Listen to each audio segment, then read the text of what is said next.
Faith Chowden was there, getting us to 5 minutes to the top of the hour, and we've had a very interesting conversation here.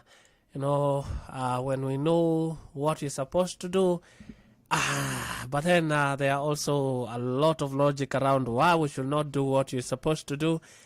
You know, some of you are saying, Karis, biashara ufanywe hivyo, so there's nothing wrong. And of course, majority of you are telling my brother here, you know what, if it's not giving you sleep, man, it's not worth it. It's not worth it. And today's devotion, I've titled it, God is concerned about your weighing scale. Tumetoa Mungu kwa mabiashara zetu, but there is a lot of, what God is saying concerning how we should do things. And weighing scale here, nimeweka hapa quote and quote, he's concerned about your biashara. He's concerned even about the tactics that you use to get that biashara. And he's also concerned about how you're making your money. And there are so many verses, but I'll start with Proverbs 16 verse 11. And the word of God says, a just balance and scales belong to the Lord. A just balance and scales belong to the Lord.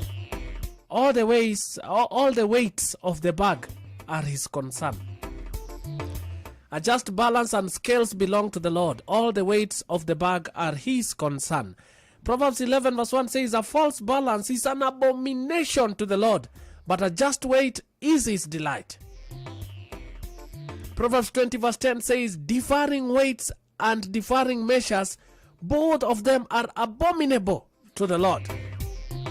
So wakati unakuwa mjanja na vile unafanya mambo yako to swindle, actually ni ujanja, ni kama unachanganya, ni kama unaibia watu. And Proverbs 20:23 also talks about this. Differing weights are an abomination to the Lord. The word here is abomination. Like, it's disgusting. It is disgusting. And now unakuta sasa hata tunaweka wengine kwa haya majaribu, because you are also differing, the weights indirectly. If this goes for 50 bob and then wewe unauza 150 bob, ama unaambia mwingine uza 150 bob, peana 50 bob, mimi utumpatie 100, your 150 is actually for thrice the weight of whatever that product is.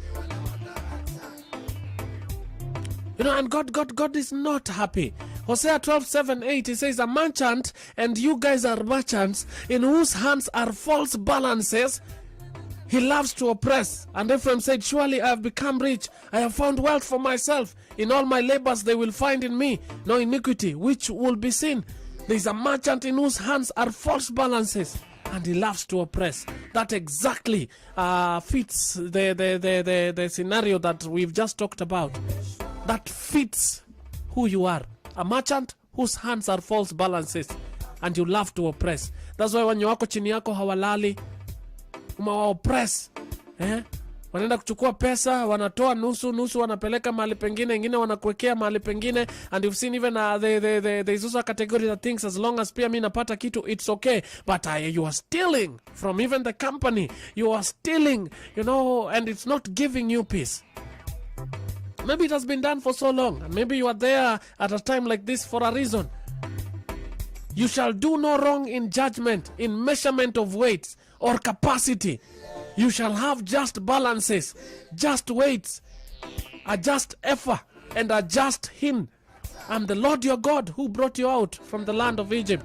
Tulikuwa wajanjezi hiyo time pia, na haikufurahisha Mungu. How are you doing your biashara? How? Kaskimka gani yako unaona uivishe sasa upate more? And also talk about profit margins. Si mbaya kupata profit, lakini kama bei ndio hii na bado kuna kitu hapo, si ufanye tu bei vile inafaa. So kijana halali kwa sababu supervisor mwenye alimtafutia kazi ndiye anauza vitu twice the amount, anakula ile Kenya anakula. Bro, you'll have to make a very serious decision, and you stand with your faith. There is a price for that also. Thank you for your time. In case you thought God is not concerned about your weighing scales and balances, he is so concerned. Stop being unjust.